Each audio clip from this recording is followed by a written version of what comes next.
15 years ago, you made your pay-per-view debut as a headliner against Arturo Gatti. Are there any similarities in your eyes to where Tank's brand is now to where you were entering the Gatti fight? I believe in Tank.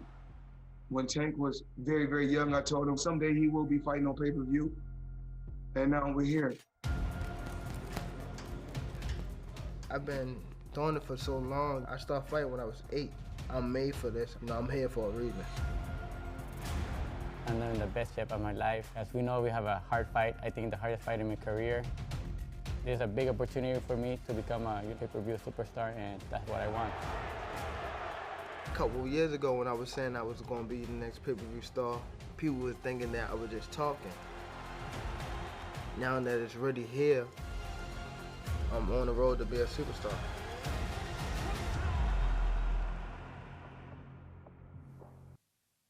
They say everything is bigger in Texas, so how fitting that the biggest night in boxing for Showtime takes place in the Lone Star State this Saturday, October 31st, live on pay-per-view, when Gervonta Davis tangles with Leo Santa Cruz. Hello, everyone. My name is Luke Thomas. That's Brian Campbell. We are the hosts of Morning Combat. We're going to be getting you ready for today's Davis versus Santa Cruz press conference, of course, in San Antonio, Texas, but we are here in Jersey City, New Jersey. By the way, folks, this is our studio.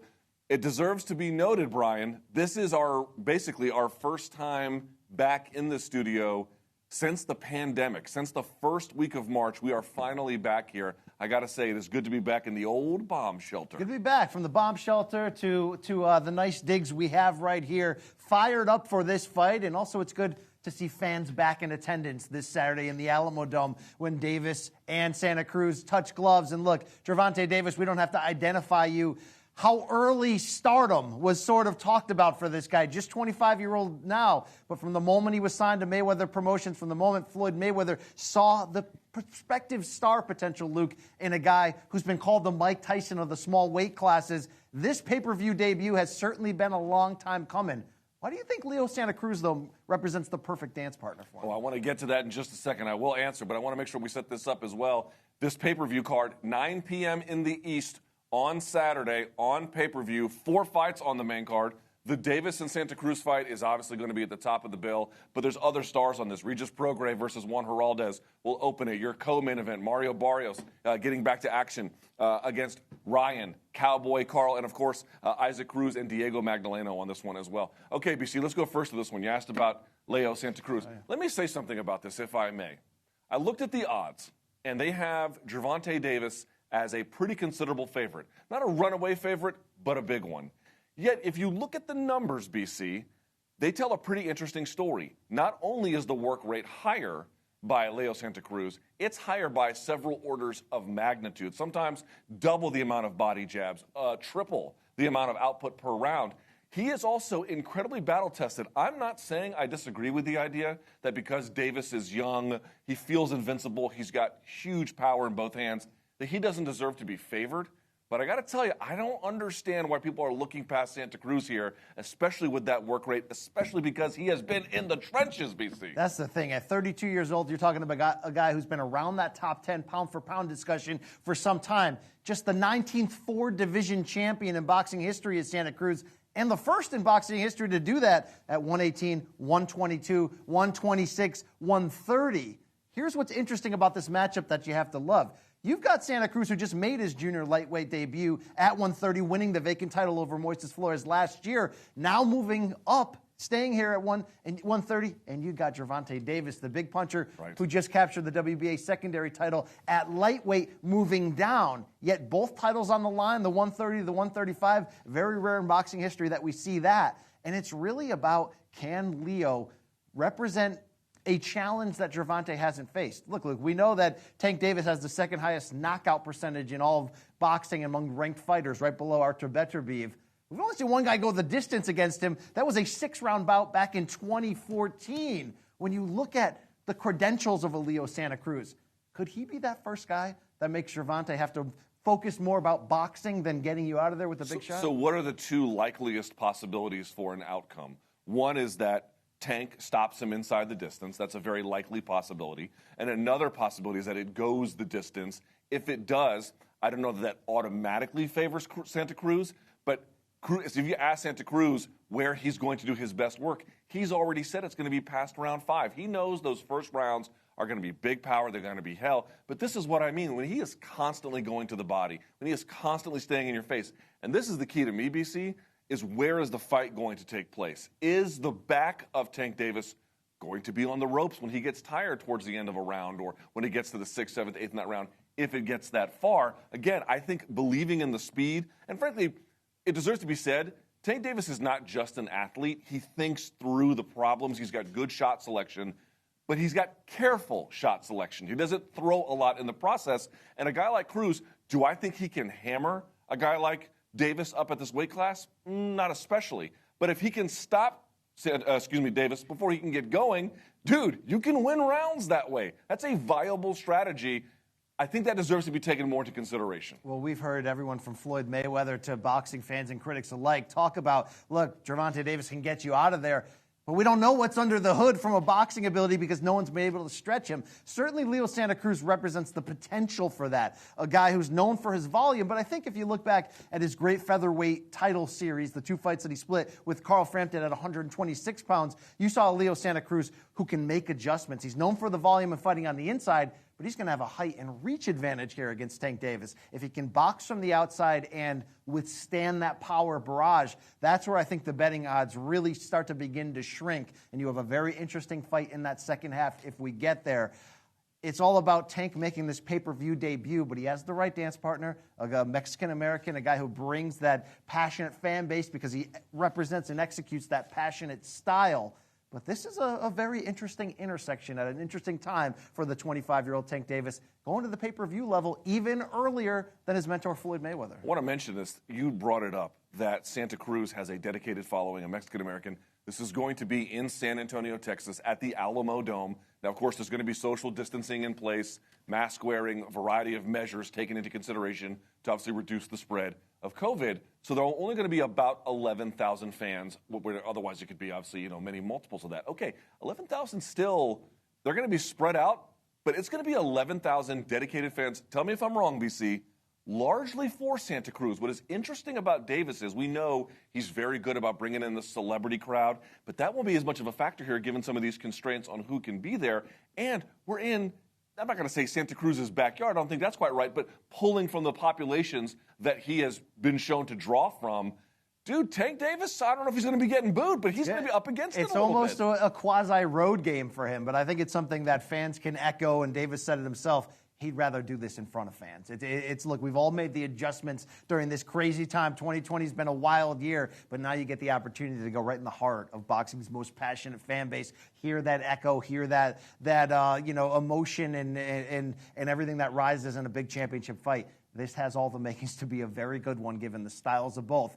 It might come down to, though, Luke, tell me if I'm wrong, what Gervonta Davis looks like on the scale Friday at 130 pounds. I was just about to ask you. We know it's kind of funny. It's like the guy has had issues making weight, not just once in his career, and not just at 130, even up at 135. So we're now down to a back of 130. Now, it deserves to be noted, if you've been watching Showtime's All Access, certainly I would never argue that a pandemic is good. That's not what I'm suggesting. But some people are able to adapt to the challenges in ways better than others. It deserves to be said. And some fighters we know from all across combat sports have been badly impacted. Some have just found a way to hunker down and train.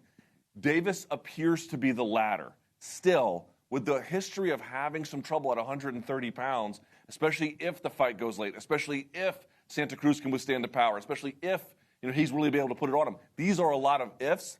But you can't discount it, BC. It's a part of the story. It deserves to be told. Seeing how Davis looks tomorrow on the scales, I think is going to tell us a big part of how the fight is going to go on Saturday. No question about it. If he's in there with a full arsenal of attack, that power could be hard to overcome. Obviously, you never know until we get in there. But this is a huge opportunity.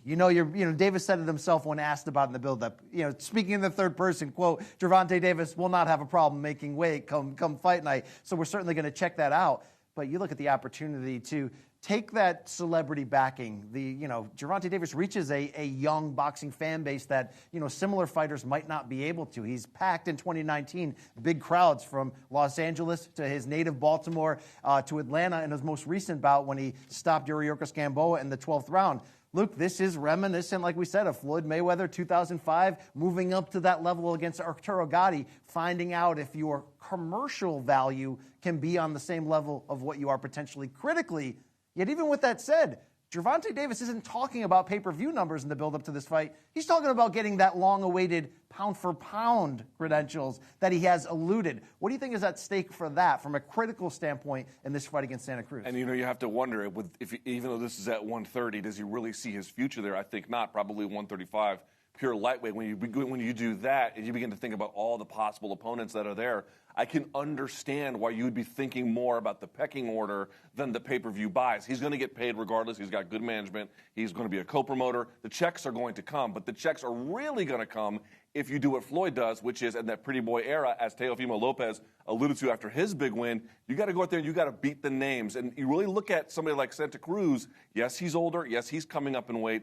But who has Davis faced in his career that is like Santa Cruz, both in stature and in style, even if there are some weight issues along the way? Really nobody. There's nobody like him. This is the toughest matchup. Exactly. Size notwithstanding, and we don't know, again, if size is going to be a problem because Santa Cruz is the taller and longer fighter. It's going to all come down to the first time he takes those power shots, what the rest of that fight looks like. But critically, he's getting his biggest possible opportunity to date. I want to talk more about the Floyd connection after the presser. We'll still be here on the stream. Let's give a little bit of attention, if we can, to the rest of the card, which is actually pretty good.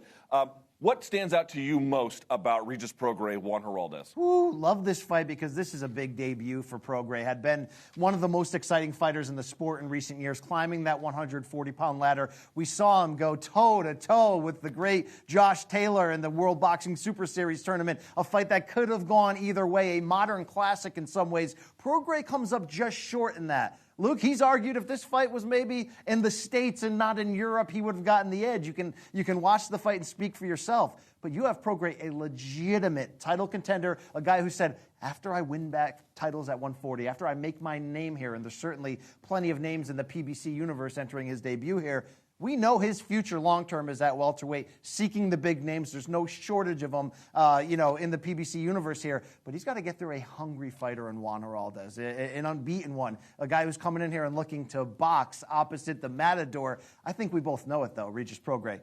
Co-managed by Peter Berg and Mark Wahlberg. He's made his name known with the big Rougarou mask on. Yep. This guy can be a star. There's no question about it. Heavy-handed, southpaw, right? I mean, he can... incredible shot selection, great combination punching, fast, athletic, but he needs to get back into form. And one thing that people don't talk about in that Taylor fight, maybe he could have won, depending on where it was taking place, but he took a lot of damage. Taylor did too. It was a hell of a contest. Taking some time off, coming back, resetting himself. I like the call. Also on this card, Isaac Cruz in an IBF title eliminator against Diego Magdaleno. Very quickly, for folks who may not know, of all the fights on the card in terms of the odds, this one is the closest. In fact, Magdaleno, who's been on the big stage a few times, he is the slight underdog. Agree that he should be or not? It's close. It's really, in a lot of ways, a pick-em fight. Magdaleno, maybe from what we have seen in the shorter term for Cruz, who's just 22 years old, maybe the craftier fighter, the southpaw, the 34-year-old from Las Vegas. He's fought big competition, but the 3 times Magdaleno has stepped up to the highest level, he has come up just short. This is a big fight for him to remind us who he potentially is. Look, when he lost to Teofimo Lopez by knockout, there was members of his team and his family who were like, I think you should retire. He knew there was a ton left in the tank. He's got a new team that he says believes in him for maybe the first time in his career. He believes in himself. He's got a young fighter from Mexico and Cruz who is looking to use this platform here to make a giant statement about himself. And then in our co-main event of the night, Mario Barrios taking on Ryan Cowboy Carl. Barrios comes in with a win. But in his last fight against Akhmedov, his face looked quite literally disfigured. He got the win because he dropped him late. The guy looked. It was a war. It was a war. And he's got big power. Still, there were some questions that were raised about it because Akhmedov had, I think, less than 10 fights. I think only 7 fights. He was 7-0. Heading into that He contest. was up, but he was daring to be great. It was for a vacant title, but Barrios withstand it. He survived in advance in the biggest challenge to date of his young career at that point. The thing about Barrios, so we're talking about one of the most exciting names that are just starting to get the attention, a native of San Antonio. So a little bit of big pressure here walking into his home arena, so to speak, at the Alamo Dome. The only thing he's talking about in the buildup, I come here to steal the show. When you look at this matchup, there's a lot of interesting, Ryan Cowboy Carl on the other side, a fun guy, maybe known as a great TV fighter, trying to now make it happen on the title level. You have to think this could be as good of a fight we see on the entire card from the standpoint of action. Yeah, and a battle of Texas. I think San Antonio versus Houston is where Cowboy is from. So that'll be your co-main event of the evening for the, I guess Barrios will be defending his WBA super lightweight title. But, of course, the main event is where everything is a focus. All the attention is on that. Gervonta Davis for 2 different titles in 2 different weight classes, taking on Leo Santa Cruz. I believe everything is ready in San Antonio. So let's now go to the host of today's Davis versus Santa Cruz press conference. Let's go to Brian Custer. Thank you, fellas. Good afternoon, everybody. Certainly welcome you to San Antonio. This is the official final press conference for Davis versus Santa Cruz. This Showtime pay-per-view fight comes your way Halloween night, October 31st. Jervante Tank Davis taking on Leo Santa Cruz on Showtime pay-per-view. It will be a 4-fight pay-per-view event, and it all comes your way at 9 o'clock Eastern Time. That is 8 o'clock Central Time here in Texas, and, of course, 6 o'clock Pacific Time. The event will be the first major boxing event in front of fans, and it all goes down inside the Alamo Dome here in San Antonio, and it's presented by Premier Boxing Champions. The main event, the WBA Super Featherweight Champion taking on the WBA Lightweight Champion. And the winner of this fight walks out of the ring with 2 titles from 2 different weight divisions. It's promoted by Mayweather Promotions, TGB Promotions, GTD Promotions, and Santa Cruz Boxing Club. Tickets are still on sale. You can get them at Ticketmaster.com. You can order the fight through the Showtime app. You can do it through Showtime.com, the website. You can also contact your local cable or satellite provider. One of the men who helped put all of this together is one of boxing's best friends. He is the president. He's the GM of Showtime Sports. He's Steven Espinoza.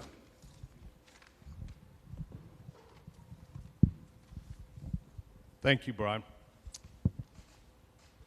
You know, a boxing event is a team effort, especially true for a pay-per-view event. You know, and although this group has done many pay-per-views, there's never been a pay-per-view quite like this one.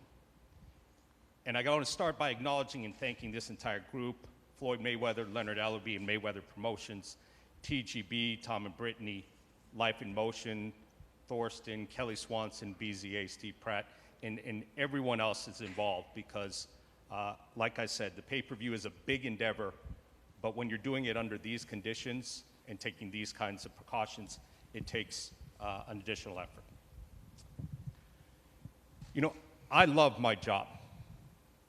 I really enjoy what I do, and I think the vast majority, maybe everyone I work with, also feels the same way. And one of the biggest reasons why is that we get to witness young men like Tank Davis and Leo Santa Cruz develop and mature right in front of our eyes. This is our 9th fight with Tank. We've done 13 with Leo. We've seen them mature as fighters. We've seen them mature as young men. We've seen them struggle and sweat and learn and triumph. We've seen them become fathers. I remember the first time I met Tank, April 2016, Washington, D.C.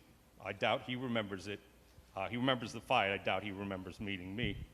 He was on the non-televised undercard of an Adrian Broner fight at the Armory. He had fought. He came over during the telecast, and Floyd introduced him. And he said, and I remember his very words, he said, this is my young fighter. Watch out for this kid. And we've been watching ever since. I remember the first time I met Leo, June 2012, shortly before his first world title fight. A very humble, quiet, soft-spoken, almost shy young man. Very different from the guy that I saw in the ring about 48 hours after that. The point is, we've been along for the journey. We've seen the journey of these young men.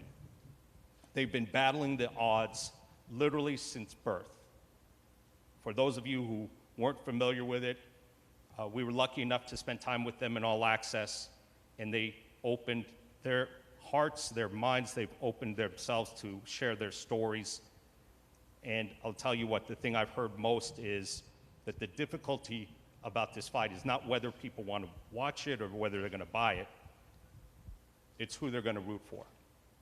Because if you know these young men's stories, what they've gone through, what they've experienced, what they've overcome, again, it's no exaggeration to say they have battled the odds since birth.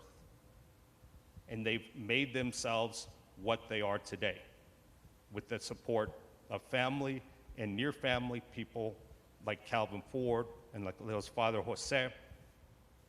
But the bottom line is, in these two young men, we have two of the most accomplished and popular young fighters in the sport today.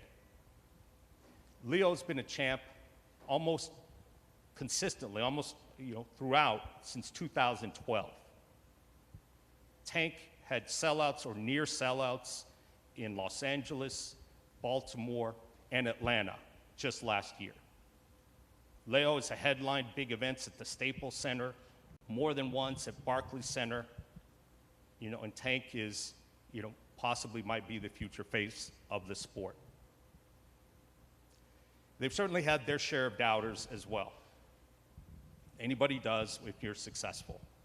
But again, the criticism and the doubt that comes along with being a high-profile fighter is nothing compared to the things that the two young men have overcome. And now again, we've got these two accomplished young men fighting on Saturday night. And you've got to respect their journey and respect where they come from and respect the teams that come around him. And actually, we do know what's going to happen on Saturday night. Leo's going to come into the ring and throw a lot of punches and show an activity rate that's unlike just about anybody else in the sport. And Tank is going to show the power and speed, the athleticism that has made him one of the fastest rising young stars that we've seen in the sport in some time. Beyond that, it'll be up to them, just like it's been up to them for their entire lives.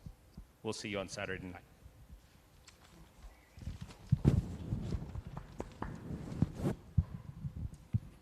Thank you, Stephen. By the way, one of the beauties of this fight, especially a mega fight like this, is that you have two real gentlemen of the sport. As Stephen mentioned it, you can always watch the All Access Davis, Santa Cruz. It's available on Showtime. You can also go to the Showtime app as well, just to see where these guys have come from and how they've become champions. Before we hear from the fighters, let's talk to the guys who helped rear these guys, who trained them. Calvin Ford, of course, the trainer for Gervonta Tank Davis, and Jose Santa Cruz, the father, trainer of Leo Santa Cruz. We'll start here with my left to your right, Mr. Ford. Calvin Ford, give us a word on how camp was going and what you expect to see Saturday night. Camp was great.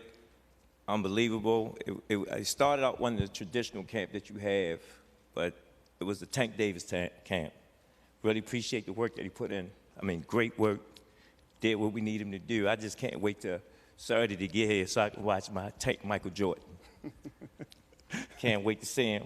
And just looking for a great performance out of both fighters. I want to say thank you to Santa Cruz and his dad. Can't wait Saturday night.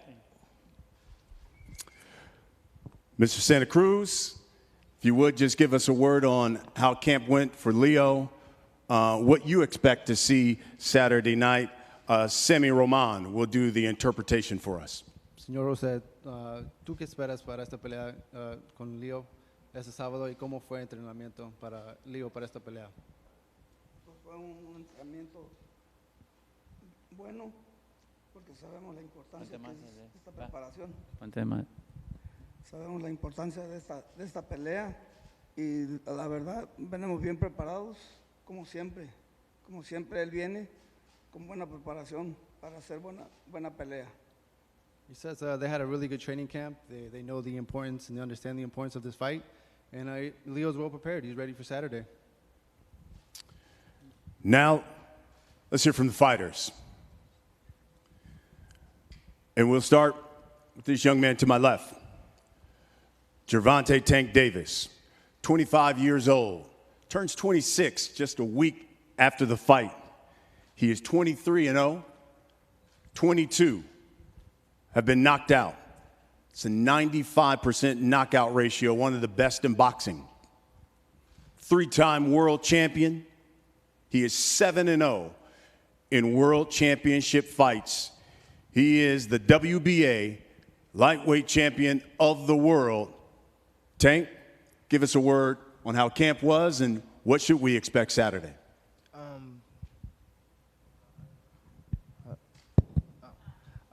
Camp been great. You know, I moved my camp. You know, me and my team just decided to move my camp to Vegas. You know, to have a perfect camp, and we started out. This will be 15 weeks in camp. So I'm definitely well prepared, and hopefully Leo well prepared, and we get the fans what they want to see, and that's excitement. You know, we know that Leo gonna come, you know, with punches, and I'm gonna come explosive. So it's all about giving back to the fans, and you know, giving them that treat they wanna see. So I'm well prepared. I'm happy. I'm grateful. You know, I want to thank Al Heyman. I want to thank Mayweather Promotions, my personal team, and just Showtime. You know, I'm grateful to be in this position, and I'm ready. So October 31st, Saturday, it's gonna be explosive. Tank will be facing Leo Terremoto Santa Cruz, 32 years young, 37, 1-1, 19 knockouts, 4-division world champion, looking to become a 5-division world champion. In fact, in the sport, really there have only been 5 guys, a handful of guys who've said that they've become a 5-division or more world champion. A Floyd Mayweather, a Manny Pacquiao, an Oscar De La Hoya, a Sugar Ray Leonard, and a Tommy Hearns. Talking about daring to be great, that's what this young man is looking to do on Saturday night. He is the WBA super featherweight champion of the world, Leo Santa Cruz. Thank you. I also want to thank, Steven Espinosa. They saw my career grow. That's where I became a world champion. I want to thank Al Heyman. Thanks to him, I'm living my dream. I think, I've accomplished a lot, and thanks to him, I want to thank, Brad, Sylvia, the Watson, Marcus Watson, Brad, Sam, all my family, my team, my brother, my dad, everybody, Mayweather Promotions, TGB, all the Heyman team, everybody that's helped me to get to this place. This is what I dream of. When I was a little boy, I wanted to be on this stage. I wanted to be a pay-per-view fighter, and now I'm living the dream, and I'm just very happy, excited. And I never thought I was going to accomplish it because I know it was very hard. It was like winning the lottery. You had to be a fighter that the fans love, and they follow you. And thanks to the fans too, I'm right here where I'm at. I'm just well prepared. I know I'm gonna face a hard fighter, the best in the division. I think that's why I picked this fight, because, like they say, if you wanna be one of the best, you gotta beat the best. And I think Tank is the best fighter out there in the division. And because, you know, they said there's Gary Russell. Otherwise, I think Tank is a better fighter than them. So I got to go with the hardest fight. And that's why I picked this fight, because I wanted to challenge myself. I know it's a dangerous fight for me, but I'm up for the challenge. I'm going to go out there, give it my all. We've both gone through a lot. We both suffer. And, you know, that makes us work harder in the gym. It makes us go out there and train and give it our all, because, you know, we don't want to go back to where we came from, because we suffer a lot and everything. So I know we both of us are going to go out there, give great fights. And, you know, for the fans, I just hope that both of us come out healthy from the fight, no bad injuries or nothing, and may the best man win. We're just going to go out there, give the fans a great fight. And so thank you guys, and hopefully you guys watch the fight. Leo, thank you very much, man. And it's great. I think that's the one thing you got to love about both of these fighters, from where they've come from to where they are now. It's a testament to not only them, but to the people around them. Tank, let's start with you. Let's start with the obvious. I'm sure everybody's going to ask you, how's weight? And should we expect everything to go okay on weigh-in day tomorrow? Weight is great. You know, tomorrow we just got to see. I feel great, so. But we should expect you'll make 130 that's my question. Definitely. It's a big penalty, so I definitely got to make it. So, you know, you always hear fighters say, you're only as good as your last performance, right? Last time we saw you, you're taking on Yorkis Gamboa. This is a guy who hurts his Achilles in the second round and nearly goes the distance with you in that fight. Even touched you a couple of times, pretty good in that fight. How different of a Tank will we see Saturday compared to the guy we saw last December? I want to say towards that fight, it was more so of Gamboa just trying to survive.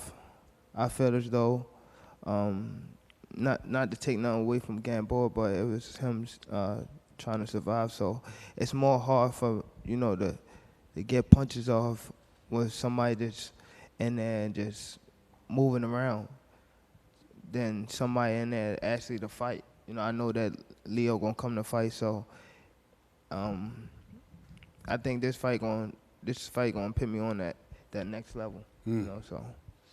Leo, a lot has been said, and rightfully so, about Tank's power for this fight. But, you know, sometimes when you're fighting a bully, you got to punch him in the mouth.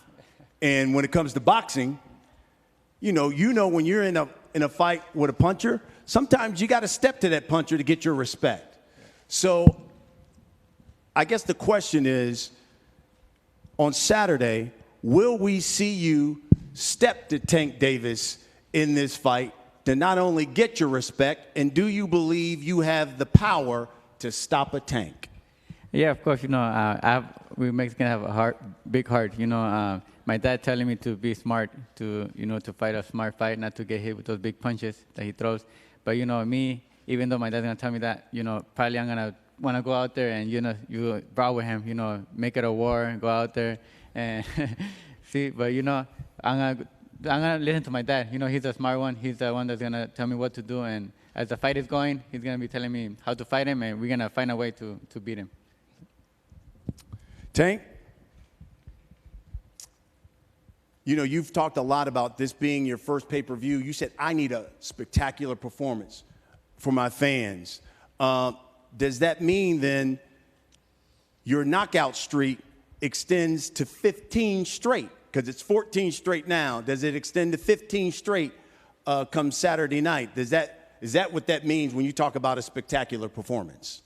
I don't think it have to be a knockout. I think that, you know, I just got to go out there and put on a great performance. That's mainly what I'm focused on. Forget, you know, as far as pay-per-view or like everything else. It's just me going out there and showing them that I'm one of them top guys. I am the top guy in the boxing world, you know. So that's mainly my goal, is to go out there and show them that, you know when you have a lot of doubters, you know how when Michael Jordan used to play back in the day, and he used to read the newspaper, and he'd go out there and, you know, do what they said he couldn't. So that's basically what I'm doing.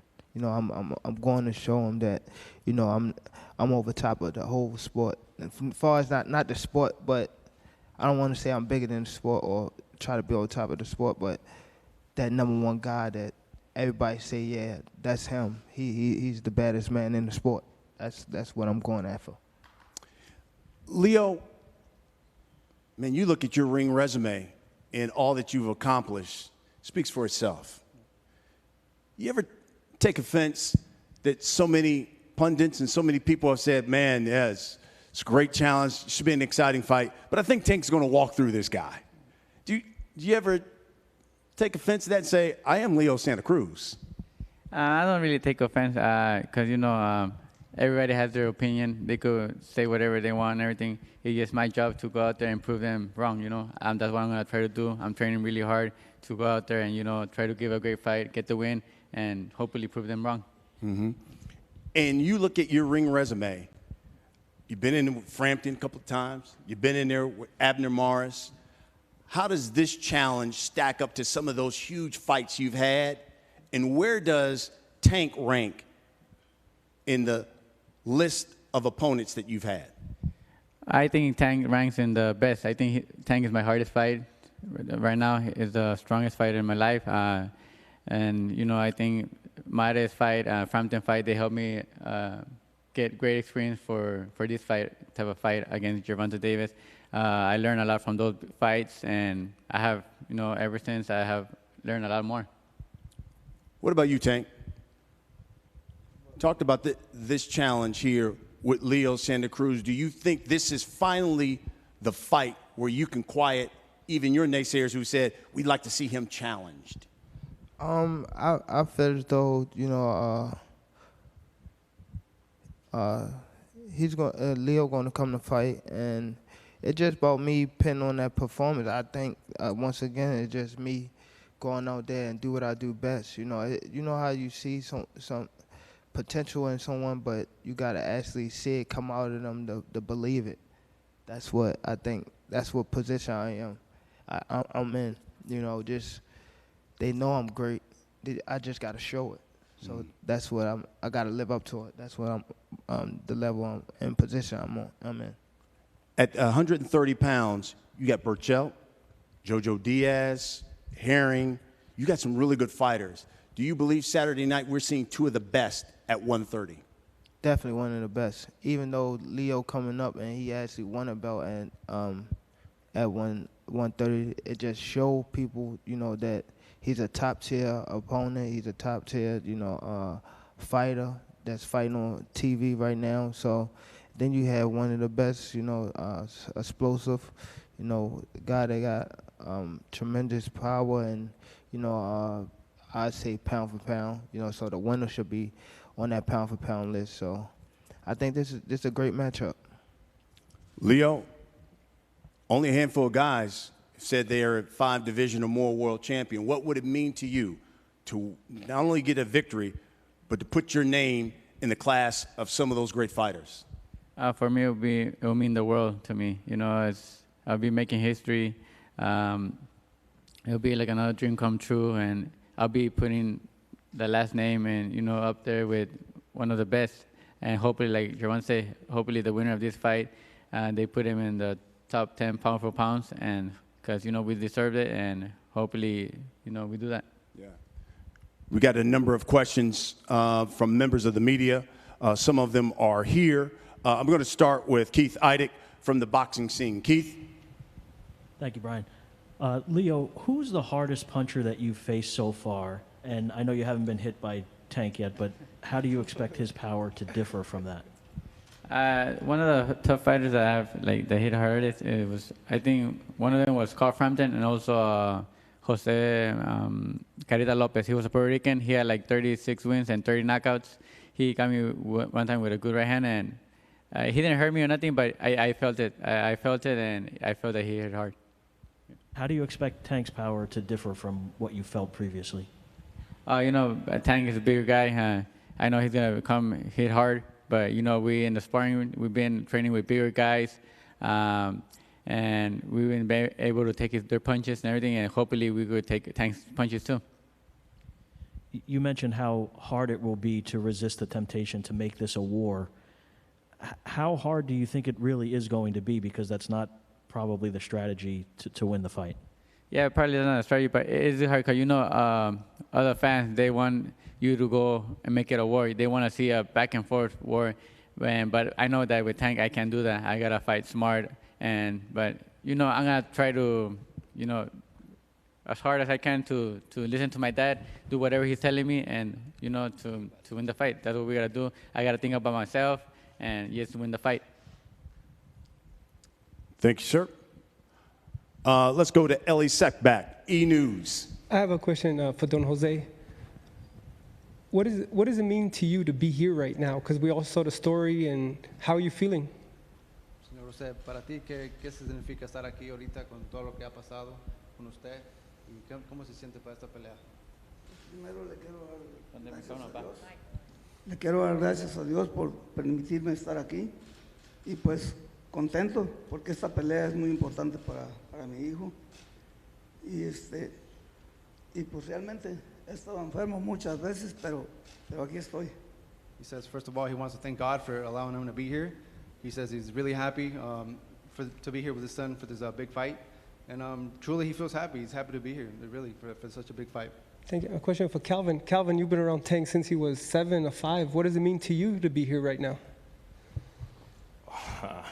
Wow, it's crazy to tell you the truth, because little story, Tank asked to be a pay-per-view star. This is his fight. He accomplished a lot of things that I asked him to do, but this one is the pinnacle of boxing right here. When you get to a pay-per-view level and watching Santa Cruz story and his family and whatnot, right? They both walk in the same line, but different trails. So that night, both of them have a chance to be one of the best in the sports. A great night, great fight. I can't wait myself. So I'm very thankful to my Lord and everybody that helped us get in this position. And thank you. Thank you, Ellie. By the way, for those who will order the fight, the features they have on both of these guys are amazing. And I think what Ellie is alluding to, Jose Santa Cruz, obviously has been battling cancer, is going through chemo, and then contracted COVID-19 this summer, and so severe that it nearly killed him. So that's part of the feature that you'll see during the fight. Let's see, Mike Coppinger from The Athletic. Mike's not here, Brian. We'll take just 2 more questions from the press at this point. And we have those by Zoom? Yeah, I have one, actually. This is Chris de Blasio here. I have one from John Whistler, who's with the San Antonio Express News. John would like to have submitted these questions, 2 for Tank, 1 for Leo. Jervante, we'll start with you. What did Floyd Mayweather tell you about fighting on pay-per-view, about how potentially different this week could be versus others? Just, I got to do more interviews and, stay focused most of all, just stay focused and, get the job done. Make sure I'm doing what I'm supposed to do to, to be able to, become that pay-per-view star, like doing interviews and, walking that straight line and things like that. Well, he didn't say walk a straight line, but he said, do what I have to do. Great. Where did you get the nickname Tank?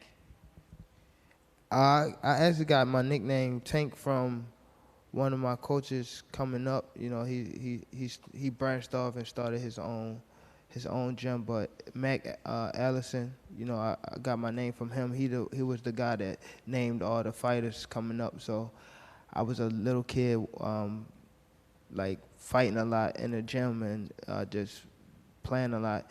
And when I was young, well, still now, but my head was real big, but my body was small. So he used to call me Tank Head. So as I got older, we just stuck with Tank. Calvin, do you want to talk about that? You gestured about the nickname. He said it. He said it perfectly. He was little. Every time I look at him now, it's like if I reflect back when he was that age and whatnot, running around the gym, hollering, Coach Calvin, Coach Calvin. And I just tell him, like, Tank, give me a minute. Just give me a minute. And looking at him now, just watching, being the man that I'm looking for him to be, family man, businessman, and the fighter, you know. So I'm very thankful just to see this, one of my boys, grow up. Thank you. Leo, from John Whistler, San Antonio Express News, for you. Some of your critics have questioned your level of competition in recent years. Is that part of the reason why you have called out Tank? Is that to quiet the critics? Yeah, that's one of the reasons too. You know, people were saying that I was scared to fight a big competition, that I didn't want to fight big names, or, you know, I didn't want to challenge myself. And that's why, you know, I decided to challenge Tank Davis, because I think he's the best in the division and he's the biggest challenge out there. So that's why I went after him. Great. I'm going to offer one more coming in from our press members on Zoom. Tank, this one's for you.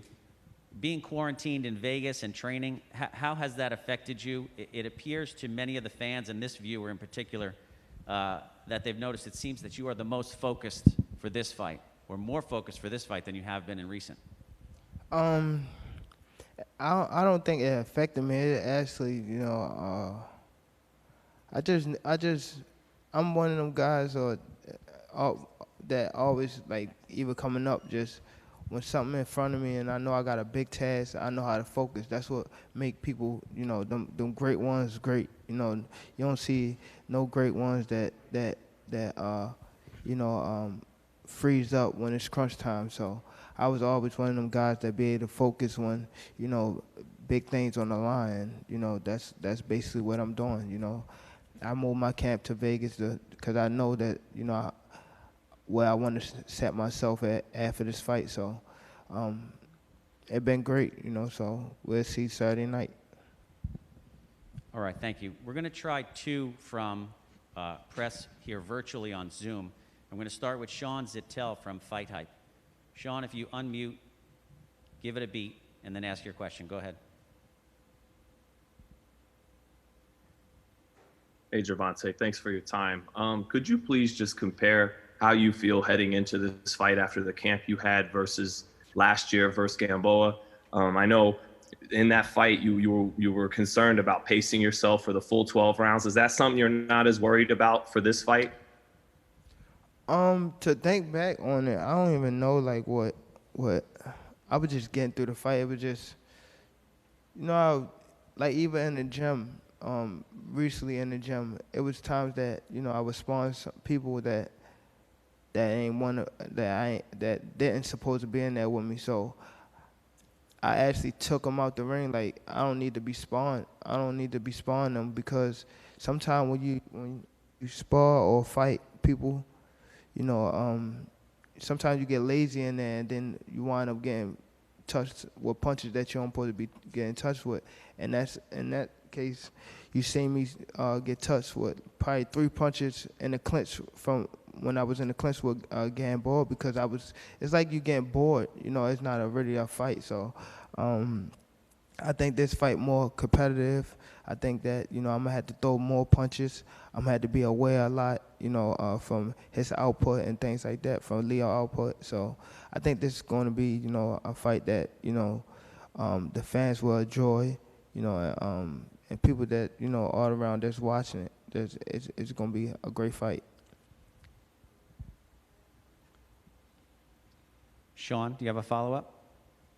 One after another, we had Teofimo and Loma last week.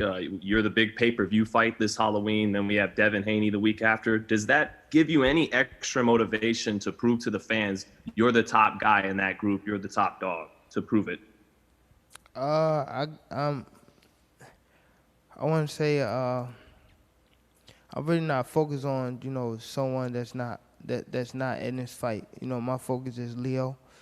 I can't overlook Leo, so my focus is Leo. Far as any fighter behind this, it really doesn't matter.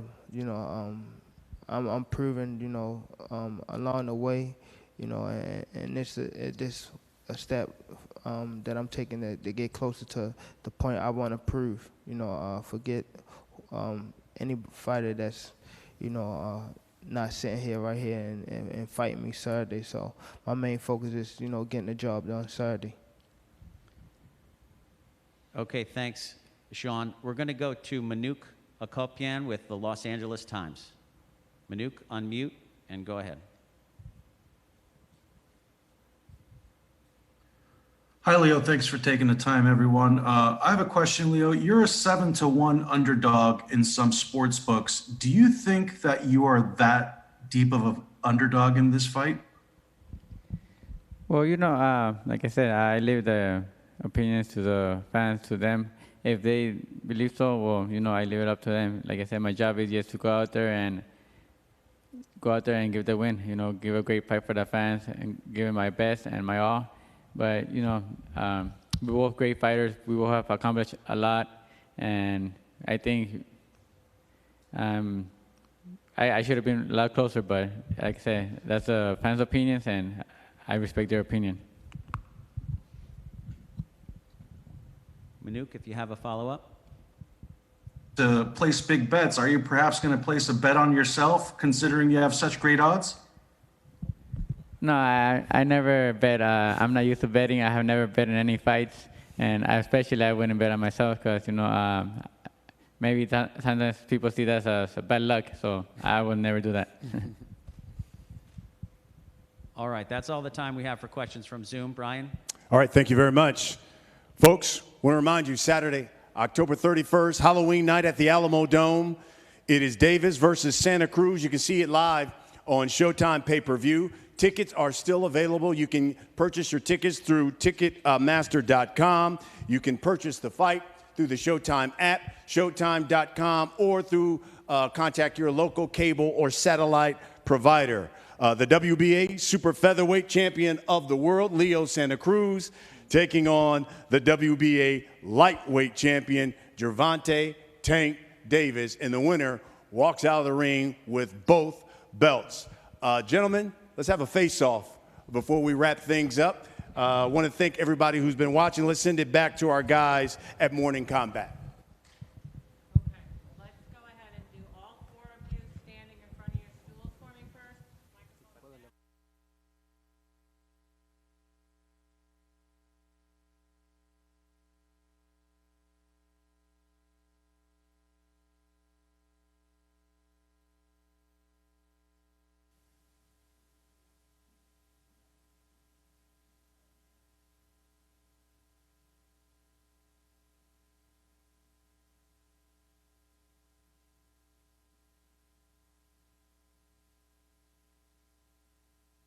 And there you can see the face-offs. Tank Davis to the left, Leo Santa Cruz to the right. Luke Thomas here, Brian Campbell in Jersey City via satellite, watching what you are seeing as well. We are the hosts of Morning Combat. And, of course, you just watched the Davis versus Santa Cruz press conference in San Antonio, Texas. And, of course, they will fight Saturday on Showtime pay-per-view in the Alamo Dome with a select number of fans in attendance.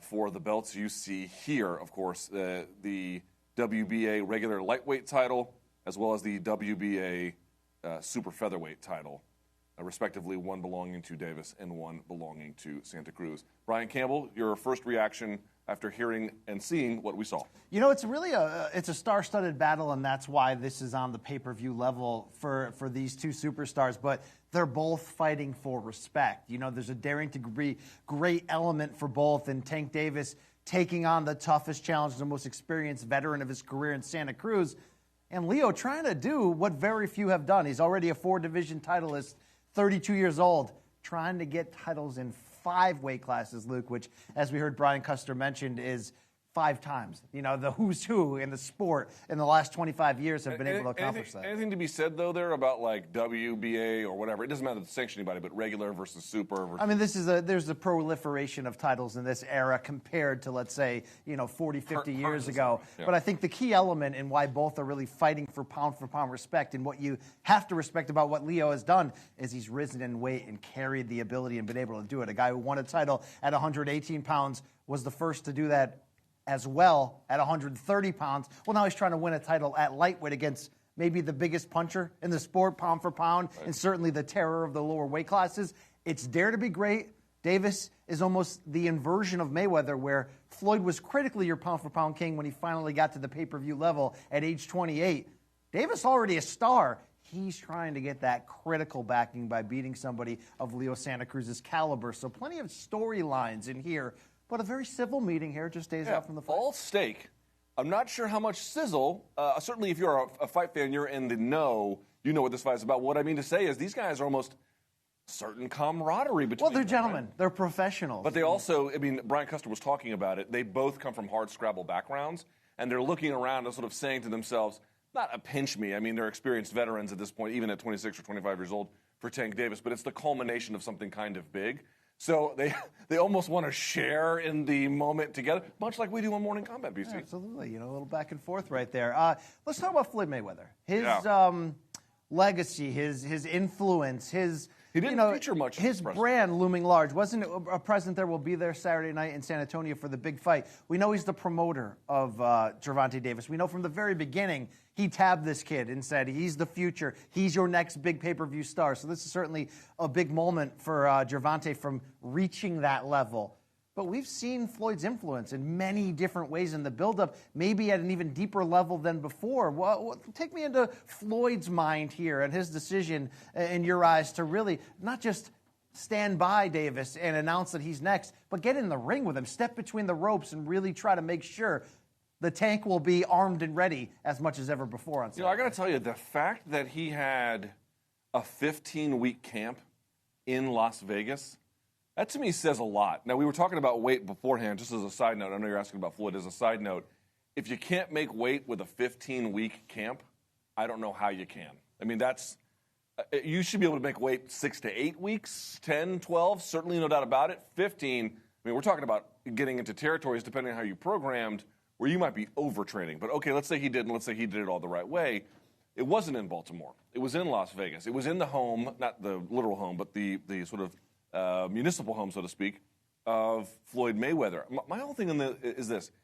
To me, you look at what you've seen from Gervonta, which is on the good side, plenty of ability, as we talked about the athleticism. But again, I think people sleep on the fact he's a great decision maker with his shots as well, which is why, like, you can't get away with his style of fighting, which relative to Leo Santa Cruz has much less volume, if you don't have A, big power, and B, great selection of shots. Otherwise, it doesn't work that way. So we know that, but we've also seen issues on the scale. We've also seen, Floyd can be an outsized promoter, which I think is a benefit. But the other part is he really maximizing that skill set in the ring in the way that he needs to? The Gamboa fight was interesting, but you heard Brian Custer allude to it. Gamboa had an injury for a long time. He was supposed to be kind of outmatched in that one. Now, again, Davis got his hand raised. You know as well as I do, he looked good in the end. But it was like, is that the most he could have done relative to the opposition?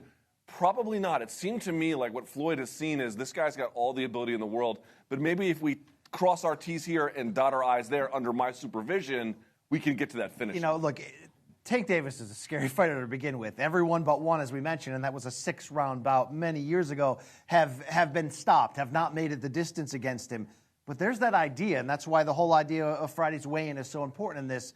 Well, what happened if we see the very possible best out of Tank Davis when you combine the power, the speed, the athleticism, the mind? You could be looking at everything people have tabbed about him from the very beginning. A future pay-per-view star, but a future pound-for-pound star as well. I think the greatest influence Floyd can have on him right now, certainly in things like maturing and not making the same mistakes outside the ring, and certainly from the standpoint of, we know you're a big power puncher, but let's also, be focused and poised and patient in the ring. That's all going to serve Tank well, especially if this fight goes into those championship rounds. But how about just this? And this is what Floyd has talked about leading in. Floyd was one of the first fighters of the modern era who stayed in championship level state from bout to bout, whether he had a fight coming up or not. Right. His health is his wealth, so to speak. That is a lifestyle mindset that he's trying to instill in Tank. And like I said, we've seen brilliant, dangerous flashes of Tank letting his hands go. If he puts the whole package together, maybe that's where the odds makers love him over Leo Santa Cruz, despite how well they are matched and how their contrasting styles might look good against each other. And also, I would say, we covered the Nunez fight, and we covered to a degree the Gamboa fight. Of the last 3 of those, it seems to me that Floyd has had a bigger role in this camp and in this buildup than the other ones. Now, in fairness, the fight is a lot bigger. It's on pay-per-view. It's against a much more, I won't say yeah, a much bigger threat, let's call it that way, in Santa Cruz relative to those other two. So his prominence in these operations, I think, in many ways makes sense. But this really feels like if Tank Davis can look the way, I mean, let me ask you a question, BC. Have we ever seen Tank Davis with all of the factors dialed in? And I don't mean to say if the answer is no that it's a slight. He's only 25, 26 years old. It takes time to figure out how to get all the factors right. But the right amount of prep, you're not killing yourself to make weight. You had a good game plan. To your point about Floyd, if you've got big power, great. But let's have you box in a way where you don't rely on it necessarily, not for a Hail Mary, but, you know, to get a couple rounds in the bag when you maybe could have done a little bit more, get a more economical but still forceful style. I think what he's trying to produce is, what if we had all of those things lined up? What does that Tank Davis look like? I don't think we've seen that We yet. have not seen that. You know, we've certainly seen him in step-up fights. Looks absolutely great. His title bout against Jose Pedraza was everything almost you'd want to see in a Tank Davis, but it still was at an early time in which, you know, you can get too much too soon from the standpoint of a young star, and we know Tank's backstory. It's a miracle in a lot of ways coming from where he did in West Baltimore to get to this point. You've got to learn on the job how to be a professional, and he's had some up and downs outside the ring. And Floyd, that is where it is a strong influence to help him sort of dial it down and put it together. If he can put it together in one night, and if that night is Saturday night, that certainly is as dangerous and out as Leo Santa Cruz would ever see, and that's why you have that hype and that belief that Tank is that next big thing. He's going to have to finish the job and make the weight. He's going to have to go in there and look good, and it's going to be depending upon what Santa Cruz can show him. And this is a subject I want to stay on right here. 4 titles in 4 divisions. He's tall. He's lengthy. We proved against Carl Frampton he can box and brawl. Is it enough in your eyes for Santa Cruz to say, I'm bringing in welterweights. I'm training with them. I'm building up my neck muscles. I'm going to be looking to be smart. We know he does like to mix it up. It's what he does best. Right. How do you think he's going to navigate that tightrope of, I'm going to have to score. I'm going to have to gain my respect, but I also can't be hanging out in the strike zone for too long. I mean, I think it's going to be, it really all depends. First of all, the biggest question I had coming out of this presser was, who is Calvin Ford talking to on that earpiece? I mean, he's got that thing every time I see him, but okay. Talking about Leo Santa Cruz. Here's the thing for me. He talked about the first 5 rounds against Davis, that really being the proving grounds. My hunch is that Santa Cruz, is going to have a style in this fight, the one you're kind of referencing. I'm going to be, you know, the kind of guy that I am, volume heavy, right, in your face, a lot of body work, pushing, I think, Davis back. I think if Davis is walking him down, that's going to be a problem. I think the best kind of way for Santa Cruz to fight is to really, some tie-ups against the ropes, but really pushing into phone boothing backwards his opposition. But here's the key. Let's say we get through 5 rounds as Santa Cruz predicts, okay? He doesn't get knocked out. If the style he has that he referenced, that you're referencing, if that works, I think he's just going to stay with it. The question is, what if you're 5 rounds deep and you're still in the fight? Like, you have not been knocked out, but that whole process you thought about being a little bit more careful, not spending in the strike zone, what if it didn't meaningfully amount to anything? I think at that point, he's going to switch to what he knows. And at that point, who the hell knows? Yeah, my biggest expectation of something I want to see is if we get into the second half of that fight, if we're talking about things like championship rounds, we know Leo Santa Cruz is going to have a volume advantage because he's one of the busiest guys. You know, if you work for CompuBox, if you're part of the great Canobio family producing these show stats, your fingers are busy when Leo Santa Cruz is in there. It's what he does. Can Gervonta, who's such a great sniper, counterpuncher, looking for the knockout, can we see him get off first with the jab? Can we see a style from him of boxing that we haven't had to see? It's not that it's not in him. I've asked him, I've interviewed him a million times. How much is under the hood that we haven't seen, that you haven't had to show? It's one thing to say it's there. It's one thing to hear Floyd Mayweather say nobody's going to be ready for what it looks like when we see him full, there. But will he have the gas tank to do it? These are some of the questions that we need answering in that ring. Halloween night when they touch gloves in San Antonio, and I am fired the heck up. Let's talk about Leo Santa Cruz for just a second. There was a question from the media towards his father, which I think is important here. For folks who may not have known, his father has for a while, back and forth, dealt with spinal cancer issues. Stage 3, yes. And more recently, he got COVID. And I don't want to exaggerate, but it is, and I'm not, but it really is true. The guy was on death's door. I'm not trying to be indelicate about it, but he was really in bad shape. There's a great article in The Athletic, I think Lance Pugmire had written it, talking about just how close that Santa Cruz's father had come, but he pulled through. In fact, to the point where they had gotten burial plans ready for his father, and that the medical staff had told them because it was COVID, you weren't going to be able to say goodbye. They were getting ready to say goodbye over the phone. I mean, that's how close he got, but he made it. He made it through. You saw him at the press conference today. I wonder, to what extent will that have an impact? We've seen fighters on the one hand, are athletes in general, right? The Brett Favre game after his dad passed away, and he goes out and throws a gazillion touchdowns. On the other hand, it's like, you know, the man is still with us, but that is a taxing experience for a person to go through. Yeah, you can't understate the impact and the influence. We went through this just in mixed martial arts and UFC with Khabib Nurmagomedov and the loss of his father. How important Jose Santa Cruz is to Leo, not just as a mentor and coach, but as a father figure. Leo says, I work as hard as I do. My calling card as a fighter is my work ethic because my dad demands it. So to know that he's back and he's healthy and he's still a big part strategically of what they're doing. It's a family business for the Santa Cruzes. Many of the brothers have been pro boxers. Antonio, the older brother, is currently sort of taking the training demands off of Jose's plate. But there's one thing father and older brother did say when Leo presented them the idea of moving up and facing Tank Davis. You're going to have to be smart. You're going to have to be smarter than you've ever been in there to sidestep the big power and implement what you do well. This is a tough family. So at the very least, what is this impact of seeing how disastrous it could have gone for his father, somebody that means so much to him, but to see him bounce back and be able to be there on Saturday night inside the Alamo Dome? You're telling me that's not going to inject a level of inspiration inside of a fighter who already empties what he has in there, has only been down once in his pro career across 4 weight divisions. That was in 2009, Luke. It's as if it didn't even happen.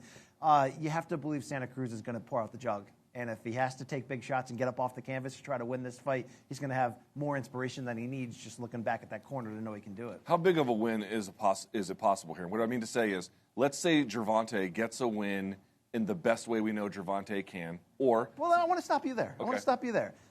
Gervonta is looking for critical respect just as much as he wants to make a pay-per-view splash Yeah, here. so I'm asking, on the headlines on Monday morning on Boxing Media, what are they saying if Gervonta gets Well, I'm wondering if Gervonta's win, if we believe Gervonta's going to win, is it better for him that this becomes a challenge? Is it better for him that he has to show those elements of boxing and adjusting and executing plans B, C, and D than if Santa Cruz succumbs and maybe the most obvious potential way if this becomes a little bit of a brawl and the bigger puncher wins out? There's no doubt. Does he benefit critically from going deep in this fight? No doubt. Deep, I don't know. The question is where. But the best kind of win is where you can say, you know what?